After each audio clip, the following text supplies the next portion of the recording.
Okay, number 6 asks us to find the equation of a line that passes through those 2 points. Now in order to do that, we first have to figure out what the slope of that is, the slope of that line is. So we're going to use this formula. This is the slope formula. Okay, that's the first thing that you want to do. Now, you want to label your points. Now it doesn't matter if you do x1, y1 here or x1, y1 there. It makes no difference. I'm just going to label it this way, x1, y1, x2, y2. So I'll label it like that. So now that I've labeled everything, let's put those numbers into the formula and we'll calculate our slope. So y2 minus y1, negative 5 minus, now you got to be careful on this one, it's double negative. So you're subtracting a negative number, so that'll end up being plus there.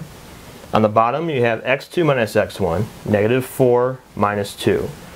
Now see what I'm doing here? I'm subtracting all the y values and all the x values. The y always goes on top, and I'm never switching these. I'm not going to take a y value and an x value. It's always y's and it's always x's that I'm subtracting. The y values always go on top. Let's simplify this. I get negative 5, that's going to be plus 8, so that's going to be positive 3. On the bottom I have negative 4 minus 2 is negative 6, but you should always reduce your fractions down as far as they can go, so your slope is going to be negative 1/2. Now that's not the answer. It says find the equation of a line that passes through these 2 points. So what I'm going to do next is I'm going to use another formula. So both these formulas, you should have these memorized. Okay, the slope formula and the point slope formula. So for this one, I could use actually either one of these 2 points in here. Just because it says x1 and y1 doesn't necessarily mean I have to use that one. I could also use this one as well. But because that one has more negatives, I'm just going to go ahead and use the first one, and it's already labeled for us.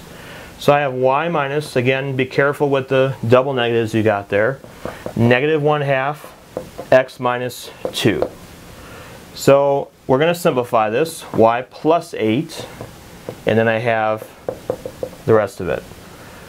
I want to get rid of the parentheses because I want to get the term by itself, the x term by itself there. So I'm going to distribute the negative 1/2. So I do negative 1/2 times x, it's negative 1/2 x.